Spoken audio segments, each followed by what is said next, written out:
हमारा wide area network है। Wide area network अगर आप तो स्टूडेंट्स हम लोग लैन के बाद अगला टॉपिक वैन पे आते हैं। वैन का मतलब हमारा वाइड एरिया नेटवर्क है। वाइड एरिया नेटवर्क अगर आप लोग इस फोटो को ध्यान से देखें तो आपको काफी कुछ इसमें क्लियर हो रहा होगा। एक पूरी बिल्डिंग दिखाई गई है यहाँ पर और इस बिल्डिंग को हम लोगों ने ऊपर नाम दिया गया है लैन। बात भी सही है। मान लीजिए एक इंजीनियरिंग कॉलेज है और ये पूरी की पूरी एक साइंस फैकल्टी है, या फिर यहाँ पर आते हैं ये मैकेनिकल का डिपार्टमेंट है, और यहाँ पर आते हैं ये मान लीजिए केमिस्ट्री डिपार्टमेंट है। तो ये पूरी बड़ी बड़ी बिल्डिंग्स हैं जिनमें 100 या 100 150 कंप्यूटर्स आपस में कनेक्टेड है, तो ये अलग अलग लैब। फिर ये पूरा एक कैंपस है जिसमें कि सारी बिल्डिंग्स को आपस में जोड़ दिया गया, और ये जब सारी बिल्डिंग आपस में जोड़ दी गई तो ये पूरा का पूरा बन गया मैन मेट्रोपॉलिटिकल एरिया नेटवर्क, जो पूरे कैंपस को कवर कर लेता है, कई सारे लैंड्स को मिलाकर तैयार होता है, और ये पूरी एक सिटी को भी शो कर सकता है। तो थोड़ी देर के लिए मान के चलते हैं कि आप लोगों का ये पूरा का पूरा एक छोटी सी सिटी है, तो इस सिटी को हम लोगों ने मैन दे दिया। अब इस तरीके से कई सारी सिटीज जुड़ गई यहाँ आपस में, और ये पूरा का पूरा एरिया कवर हो गया जिसे हम लोगों ने कहा गया मैन। तो लैन एक बिल्डिंग क्षेत्रफल तक होता है, एक सिटी तक मैन कवर कर लेता है, और कई सिटीज मिल जाएं तो वाइड एरिया नेटवर्क वैन बन जाता है। अब वैन का क्षेत्रफल बहुत बड़ा हो जाता है। तो ये है इसका एक डिफरेंस। तो इसमें साफ साफ इसके बारे में समझिए। Wide area network span over a large geographical network such as state और ए कंट्री, पूरी कंट्री को भी कवर करता है। मैंने बताया ना कई सारी सिटीज पूरी कवर हो गई, तो ये पूरा वैन बन गया। Wide area network is a different from a man because of the distance between each of the network. Man से ये अलग है क्योंकि ये उसके कंपेरेटिव में ज्यादा बड़े डिफरेंस है। एग्जाम्पल के लिए इंटरनेट, इंटरनेट को भी हम लोग एक वैन का रूप दे सकते हैं क्योंकि ये पूरी एरिया या यूं कहिए पूरी कंट्री कवर करता है। वैसे मैं आपको इसका इंटरनेट से बेहतर एग्जांपल देना चाहूंगा, जैसे कि आप लोगों का हो गया आईआरसीटीसी, जिसे आप रिजर्वेशन करते हैं, रेलवे रिजर्वेशन। अब अगर आप लोगों को पता होगा कि रेलवे रिजर्वेशन के लिए आप इंडिया के किसी भी कोने पर हो, कहीं पर भी हो, किसी भी रेलवे स्टेशन में जाकर आप किसी भी ट्रेन का रिजर्वेशन कर सकते हैं। ऐसा नहीं कि आप कानपुर में हैं तो कानपुर से गुजरने वाली ही है, आप कानपुर में रह के आप साउथ की भी किसी ट्रेन का, आप केरला की भी ट्रेन का रिजर्वेशन करा सकते हैं, क्योंकि ये पूरा का पूरा आईआरसीटीसी का एक वैन है, वाइड एरिया है। तो ये वैन की एक डेफिनेशन हो गई। अब थोड़ा सा और इसके बारे में पढ़ते हैं हम लोग। तो वैन जो है इसमें आपका दिया गया है, it communicates it make a communication of a computer and user in the location with the computer and the user in the another location. एक लोकेशन जो यूजर है उससे दूसरे अनदर लोकेशन कहीं दूसरी जगह बैठे हुए आदमी से कनेक्ट किया जा सकता है। ये लॉन्ग डिस्टेंस को कवर करता है, telephone line, fibre optics cable और सैटेलाइट। टेलीफोन लाइंस के बारे में आप लोगों को पहले से पता होगा, बीएसएनएल वगैरह की टेलीफोन लाइंस होती हैं। और फाइबर ऑप्टिक्स इसका एक एग्जांपल है आजकल जो जियो गीगा फाइबर चल रहा है। तो आप लोगों ने देखा होगा जियो ने अपने अपने तारे बिछानी शुरू कर दी हैं और घर घर पे जियो गीगा फाइबर दिया है। सैटेलाइट लिंक, लोगों के घर में छतरियां लगी रहती हैं, उससे भी आप लोग कनेक्ट कर सकते हैं। तो ये आप लोगों को वैन के बारे में थोड़ा बहुत क्लियर हो गया। जैसे आप लोगों का डेटा ट्रांसफर करने के लिए हम लोग पीयर टू पीयर या फिर क्लाइंट सर्वर का इस्तेमाल करते थे, वैन में भी डेटा ट्रांसफर अब क्योंकि ये डिस्टेंस इतना ज्यादा बड़ा हो गया कि डेटा नॉर्मली ट्रांसफर नहीं किया जा सकता एक स्विच और राउटर लगा के। इसके लिए अब हमें जरूरत पड़ती है डेडिकेटेड सर्किट और पैकेट स्विचिंग के लिए। इनमें क्या होता है, इसमें डेटा कैसे ट्रांसफर होता है, बहुत ही सिंपल सा तरीका है। पैकेट स्विचिंग और इस तरह की स्विचिंग में आपका जितना भी डेटा एक कंप्यूटर में होता है उसके छोटे छोटे पैकेट्स बन जाते हैं, छोटे छोटे 5 KB 10 KB इस तरीके। मान लीजिए एक फाइल जो है वो एक कंप्यूटर से दूसरे कंप्यूटर में जानी है, तो उसका एक छोटा छोटा छोटा खूब सारे 1 MB की फाइल है तो उसके छोटे छोटे कई सारे पैकेट्स बन जाएंगे। ये पैकेट्स जो है इन हर पैकेट का अपना एक एड्रेस होगा, कोई भी एक एड्रेस होगा किसी भी रैंडम फॉर्म में। ये पैकेट्स टूट टूट के जाते हैं और ये उस कंप्यूटर में जहां पहुंचना होता है वहां डिलीवर्ड होते हैं। लाइए मैं आपको एक बढ़िया फोटो से दिखाता हूं तो आपको अच्छे से समझ आएगा पैकेट स्विचिंग। तो पैकेट स्विचिंग जो है एक मेथड है जिसके थ्रू आप लोग अपने डेटा को या फिर बड़े बड़े नेटवर्क्स को आप लोग ट्रांसफर कर सकते हैं।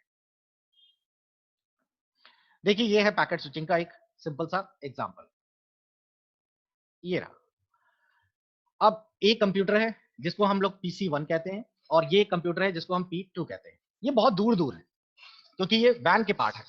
अब P1 का जो कंप्यूटर है उसमें एक फाइल है जो P2 तक डिलीवर्ड होनी है, और बीच में ये खूब सारे आप लोग जो दिख रहे हैं इनको मान के चलिए कि ये राउटर्स या स्विच है, राउटर्स ही ले लीजिए। अब ये जो डेटा है ये इकट्ठे नहीं जाएगा, इस डेटा के छोटे छोटे पैकेट्स बनाएगा।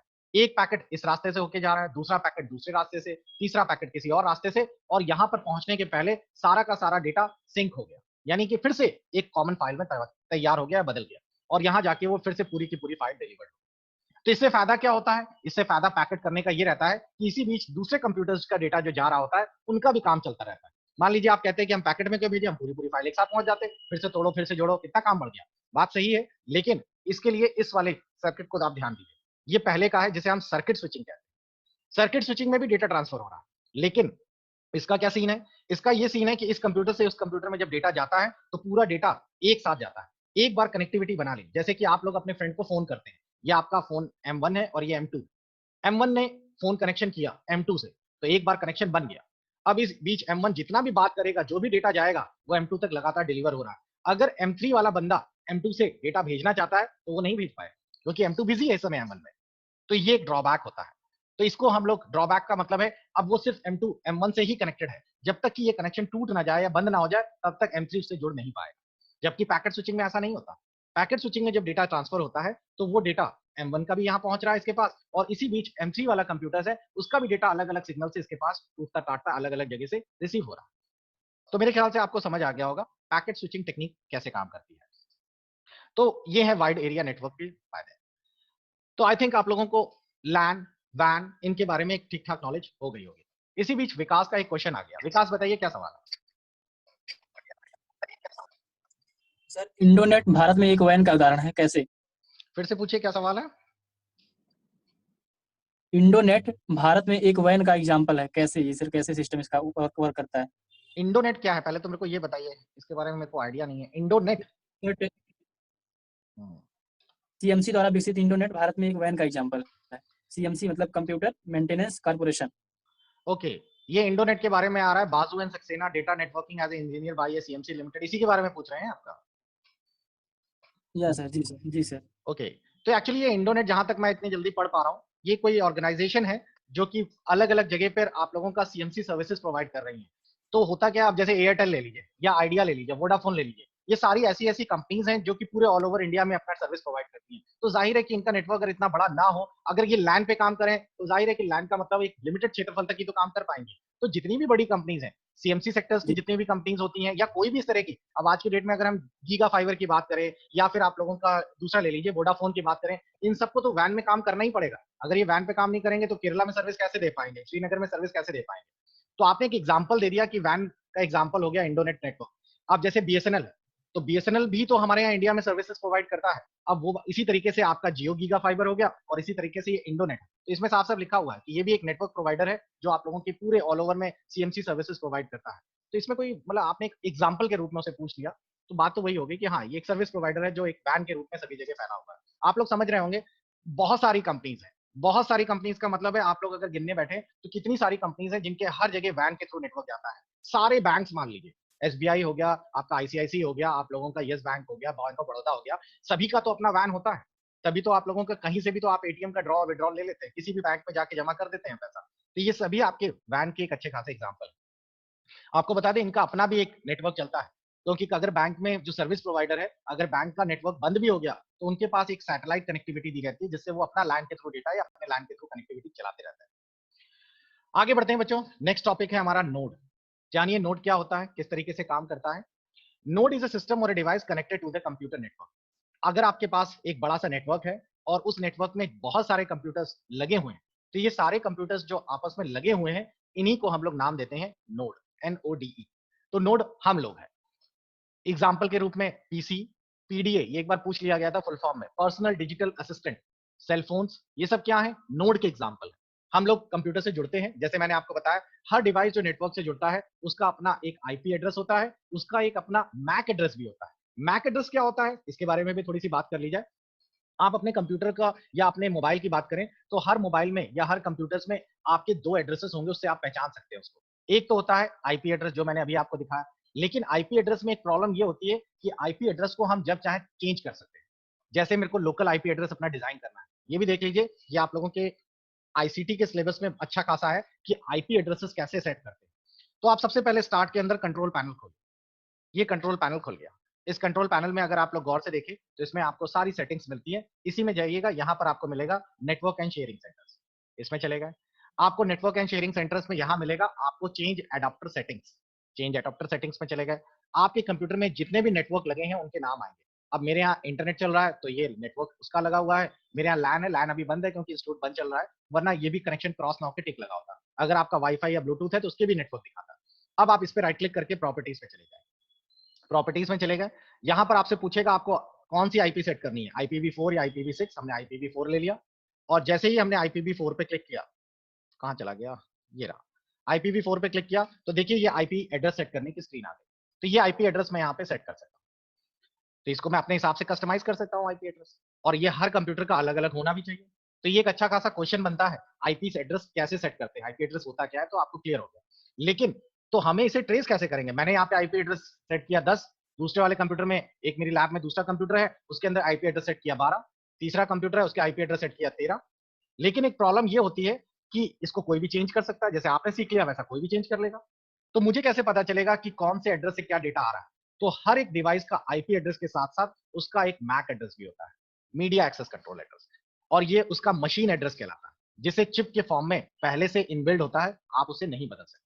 अब जैसे कि फॉर एग्जांपल एक सरगना वाली बात कर लेते हैं, कोई भी ले लेते हैं, जैसे मान लीजिए आकांक्षा है, आकांक्षा ने ओ लेवल पढ़ा और उसको ओ लेवल के बाद जॉब नहीं मिली। अब उसने डिसाइड किया कि मेरे को बिजनेस तो करना ही है, तो उसने फिरौती का काम शुरू किया, वो बच्चे सबके चुरा लेती है। अब बच्चे उसने चुराए यहाँ पर एक लाला जी के, तो लाला जी, मिस्टर लाला का उसने एक बच्चा चुरा लिया और फिर लाला को फिरौती के लिए फोन किया।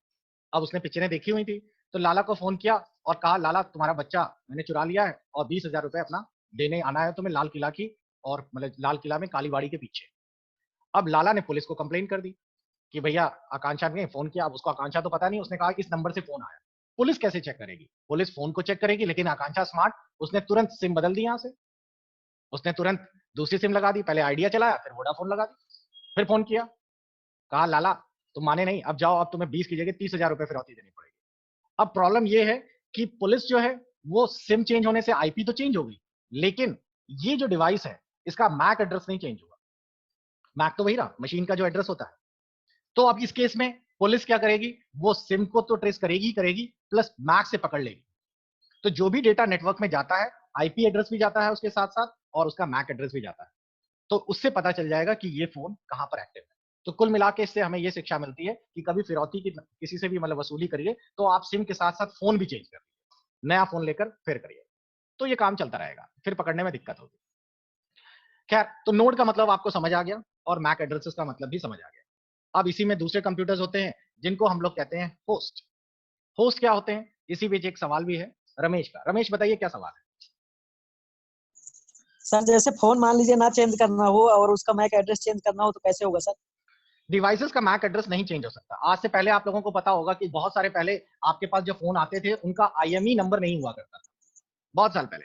तो आईएमई नंबर्स ना होने से लोग क्या करते थे, उसमें कोई भी सिम डालते थे, कोई भी फोन पे बात कर लेते। फिर गवर्नमेंट ने कंपलसरी कर दिया, आज से 7-8 साल पहले की बात है, कि अब आपके हर फोन पे आईएमईआई नंबर्स जरूर होगा। आप अपना फोन ओपन करिए, उसकी सेटिंग्स में जाइए, उसमें आपको आपका फोन का मैक एड्रेस जरूर दिखाई देगा। तो आप उसे चेंज नहीं कर सकते क्योंकि वो हार्डवेयर में दिया होता है। हार्डवेयर यानी कि जो नेटवर्किंग डिवाइस है उसमें, तो ये आप बदल नहीं सकते, उसके लिए आपको पूरा हार्डवेयर चेंज करना पड़ेगा। ठीक। जी सर। सर हमारे सेंटर पे एक दो लोग सिपाही आते हैं पढ़ने ना सर, हम्म। तो एक दिन उनसे कहे, हमने कहा क्राइम करेंगे तो हमें छुड़ाइएगा। हाँ, हमें समझ आ रहा है तुम्हारा आगे के लक्षण क्या है, तो फिलहाल हमारा नाम ना बताइएगा।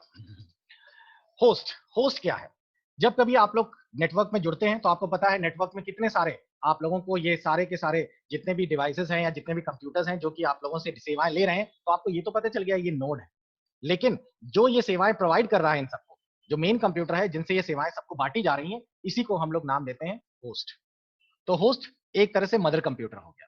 तो होस्ट के बारे में यहाँ पे साफ साफ लिखा है, host is responsible for different responsibilities. For example, host may be a responsible for handling each of the computer players in an online games or in a single user sending a web pages to the internet. Each computer connected to the host is known as a client. तो host आपका main computer है और इसकी अपनी responsibility है कि जितने भी आपके कंप्यूटर्स हैं जो गेम खेल रहे हो या नेट चला रहे हो उनको सेवाएं देना, और इनसे जितने भी कंप्यूटर जुड़े होते हैं वो कहते हैं क्लाइंट। तो कुल मिलाकर हम लोग क्लाइंट्स हैं क्योंकि हम लोग सेवाएं लेते हैं, और इंटरनेट जिससे भी आप सेवाएं ले रहे हैं वो हमारा मेन कंप्यूटर कहलाता है होस्ट। अगला टॉपिक आता है वर्क स्टेशन। वर्क स्टेशन क्या है? वर्क स्टेशन मैंने जैसा कि पहले बताया कि आप लोगों के पास अगर एक छोटा सा सीपीयू है, एक छोटा सा कंप्यूटर है, तो हम लोग उसको नाम देते हैं पीसी, पर्सनल कंप्यूटर। लेकिन हमारे पर्सनल कंप्यूटर की एक अपनी सीमाएं हैं। वो आप लोग चाहें कि उसमें 10 कंप्यूटर का डेटा इकट्ठे आ जाए, या एक बड़ा सॉफ्टवेयर टैली जैसा या कोई बड़ा नेटवर्किंग सैप जैसा डाल दें और उसे 40 कंप्यूटर अकाउंट करने लगे, तो वो बैठ जाएगा, वो काम ही नहीं कर पाएगा, वो कितना भी एडवांस हो। उसके लिए हमें वर्क स्टेशन चाहिए। वर्क स्टेशन क्या है? एक हाई परफॉर्मेंस कंप्यूटर है, और वो सिंगल यूजर यानी एक आदमी चला सकता है, लेकिन उसके अंदर एडवांस ग्राफिक्स होता है, बहुत ज्यादा स्टोरेज की स्पेस होती है, और एक बड़ा पावरफुल माइक्रो प्रोसेसर लगा रहता है। Workstation is a name given to a single computer that is connected to the computer's network. यानी ये है तो एक छोटा एक सिंगल कंप्यूटर, लेकिन आपके कई सारे कंप्यूटर्स को सर्विसेज देने के लिए तत्पर या तैयार रहता है, तो ये कहलाता है वर्कस्टेशन। तो आपके इसमें, अब जैसे मैं अपने इंस्टीट्यूट में हूं, तो मेरे इंस्टीट्यूट में जिसपे मैं बच्चों को पढ़ाता हूं, ये एक पीसी नहीं है। अगर मैं सिंपल पीसी बनता, ये पीसी में ही है, कहने का मतलब है इसमें ऐसा नहीं है कि मोटा माउस हो गया, बड़ा कीबोर्ड हो गया, दिखने में पीसी है, लेकिन उसका जो प्रोसेसर या हार्डवेयर है उसको काफी अपग्रेड कर दिया जाता है, तो इसको नाम दे दिया जाता है वर्कस्टेशन। क्लियर हो गया सभी को? एक दो वर्ड और आते हैं बच्चों, बैंडविड्थ। इस बीच में आपसे सजेशन लेना चाहूंगा कि तो हमारा इसी में आगे का कंटिन्यू कर रहे हैं बच्चों। तो हमारा अभी तक का जो टॉपिक था उसमें हम लोगों ने वर्कस्टेशन फिनिश कर लिया। अब अगली वर्ड आती है बैंडविड्थ। बैंडविड्थ क्या होती है ये समझिए। जैसे कि आज के डेट में अगर मैं आपसे कहता हूं आप इंटरनेट की स्पीड चेक करिए, तो भाई आप इंटरनेट की आप कैसे स्पीड चेक करेंगे कि कौन से नेट पे कितनी अच्छी स्पीड आ रही है? तो उसके लिए आजकल बहुत सारी वेबसाइट्स हैं। आप लोग एक सिंपल सी वेबसाइट यूज करिए, fast.com, एंटर मारिए और आपके सामने इंटरनेट की स्पीड पता चलने लगेगी कि आपकी ये इंटरनेट की स्पीड आ रही है। इस इंटरनेट की स्पीड में ये जो लिखा है ये मेगाबाइट कम पर सेकंड, तो मेगाबिट पर सेकंड जो है वो इंटरनेट की स्पीड है। ध्यान रखिएगा, MB कैपिटल हो जाता तो ये मेगाबाइट पर सेकंड हो जाता, और एक बाइट में 1024 बिट होते हैं। तो ये सर्फिंग स्पीड है। अगर इसी की जगह आप लोग इंटरनेट स्पीड टेस्ट डाल दें, इंटरनेट स्पीड टेस्ट, तो आप लोगों को कई सारी वेबसाइट मिलेंगी। जैसे कि एक है आप लोगों की speedtest.net, ओकला की, ये आपने देखा होगा। एयरटेल वाली एक लड़की आती है, वो बोलती है एयरटेल का नेटवर्क सबसे, नहीं अब तो वोडाफोन है शायद, नहीं एयरटेल ही है शायद, तो वो है, वो बताती है कि हमारा ओकला ने बताया कि हमारा नेटवर्क सबसे बढ़िया है, बहुत तेज चलता है वगैरह वगैरह। मेरे यहाँ नहीं चलता फिलहाल, आपके यहाँ हो सकता है चलता हो। आप लोग नेट की स्पीड इसमें डाल के चेक करिए, ये आपको बताएगा कि कितनी स्पीड से आपका डेटा डाउनलोड हो रहा है और कितनी स्पीड से डेटा आपका अपलोड हो रहा है। तो ये डाउनलोडिंग और अपलोडिंग की स्पीड बता रहा है।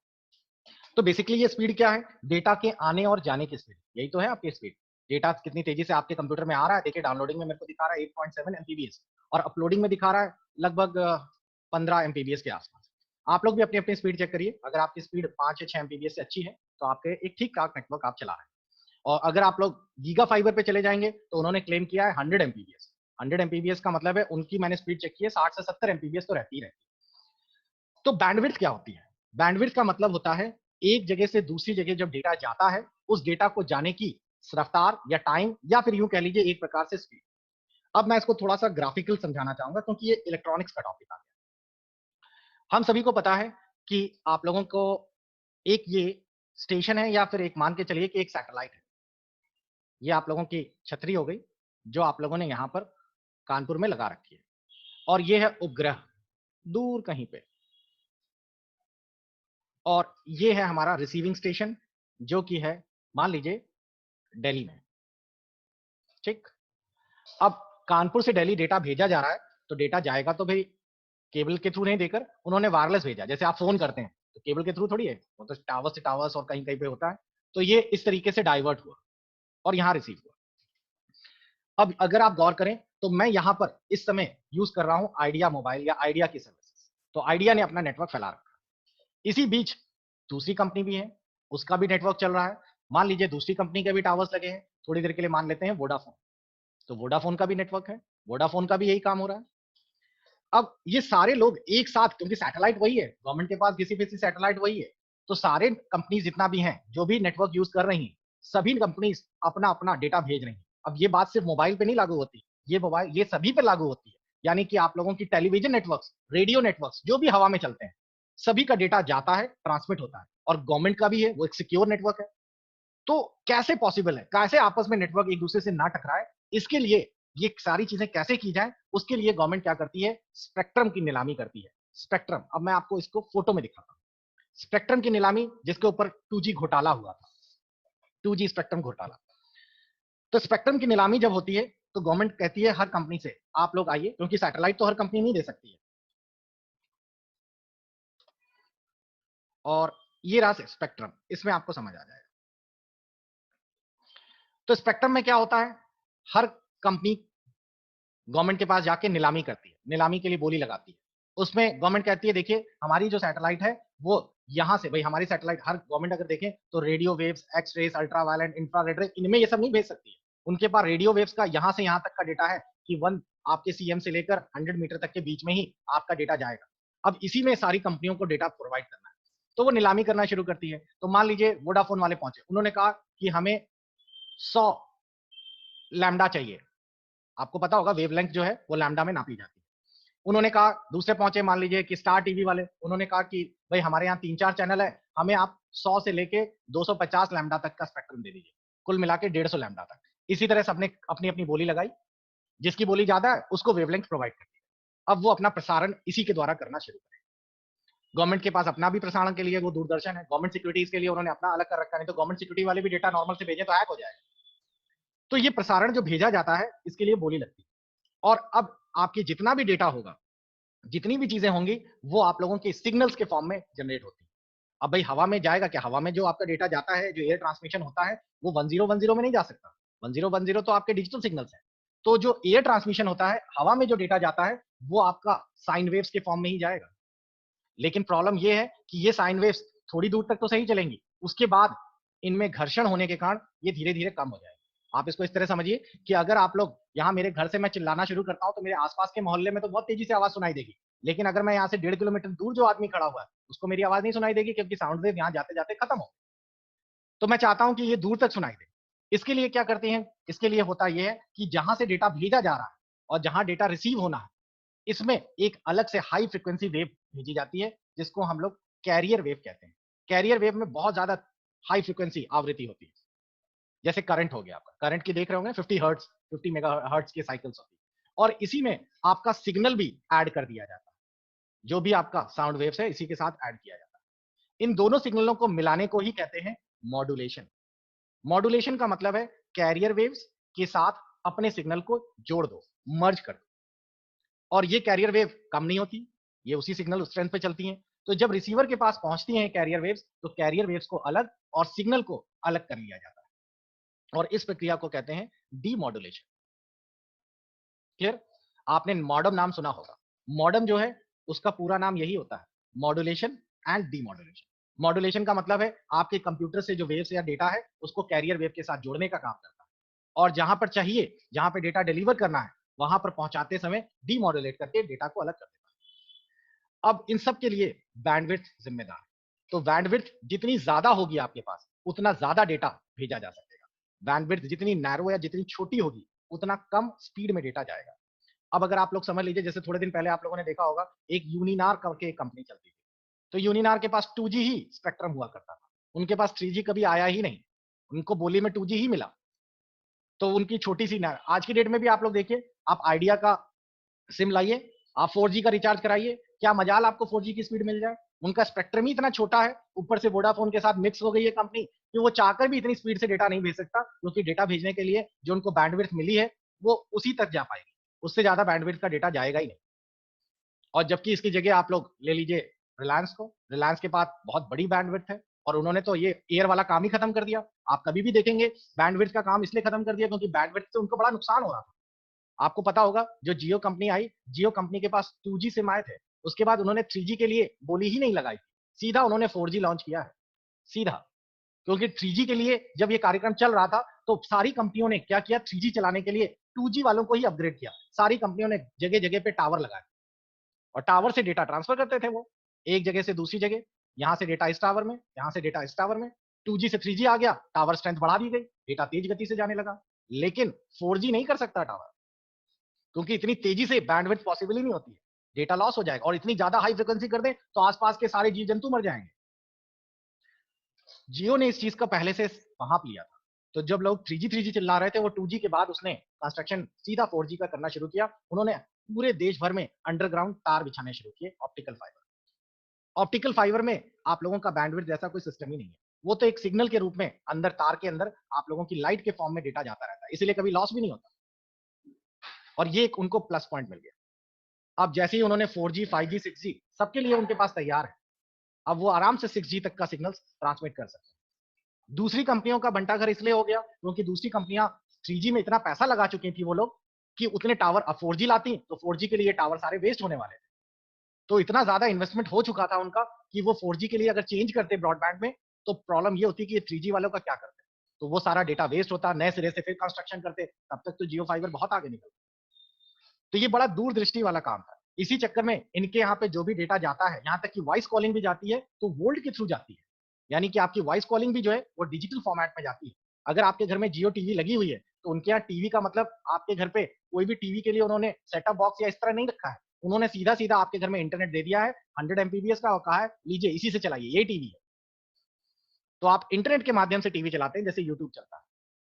तो आपको बैंडविड्थ का एक पूरा मतलब समझ आ रहा होगा कि जितने अमाउंट ऑफ डेटा ट्रांसमिट होता है एक चैनल से जितने समय पे, जितनी quantity of amount of time, उसकी कैपेसिटी को दर्शाने के लिए बैंडविड्थ शो किया जाता है। बैंडविड्थ मैंने बताया छोटी स्पीड है तो बिट्स पर सेकंड, बड़ी स्पीड है तो बाइट, और उससे बड़ी है तो मेगाबाइट पर सेकंड। तो मेरे ख्याल से और पुराने समय के जो मॉडर्न हुआ करते थे ना, बहुत पहले जब बीएसएनएल वगैरह लाते थे तो उनकी बैंडविड्थ 56 kbps थी, तो बहुत धीरे धीरे करके टिकर टिकर करके वो खुलता था। अब धीरे धीरे डेटा ट्रांसफर तेजी होने लगा है तो इसीलिए बैंडविड्थ बढ़िया काम करती है। आप लोग अपने कंप्यूटर्स के बीच की बैंडविड्थ भी चेक कर सकते हैं। कैसे? आप लोग सीधा डॉस खोलिए और कमांड डालिए पिंग, और जिस भी कंप्यूटर के साथ आपको कनेक्टिविटी देखनी है आप उसका आईपी एड्रेस डाल दीजिए। जैसे मैंने यहाँ डाल दिया gmail.com, तो आपको दिखाई देने लगा होगा कि कितना डेटा जीमेल से आना शुरू हुआ है मेरे पास, कितने बाइट्स आए, कितने कम समय में आए। तो ये हमें पता चलता है कि हमारी कितनी स्पीड से डेटा आ रहा है और कितना लॉस हुआ। तो मेरे ख्याल से काफी कुछ क्लियर हो गया होगा। इसी बीच अपर्णा का एक सवाल भी है। हाँ बताइए अपर्णा। सॉरी सर, वो ओके कोई बात नहीं। अब एक वर्ड आता है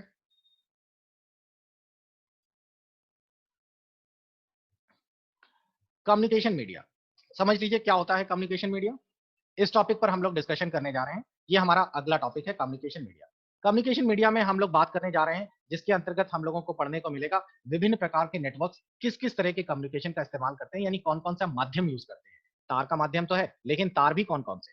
तो हम लोग इसमें टेलीफोन लाइंस, उनके ऑप्शंस क्या क्या होते हैं, और साथ ही साथ हम लोग इसमें बात करेंगे नेटवर्क कंपोनेंट्स, ये रहा कम्युनिकेशन मीडिया, ये सारी चीजें क्या क्या होती हैं। नए वाले में internet protocols, mode of connections, इनके बारे में हम लोग बात करेंगे। तो ये सारे टॉपिक्स आपके कॉमन है, तो हम लोग इसी पे डिस्कस करेंगे।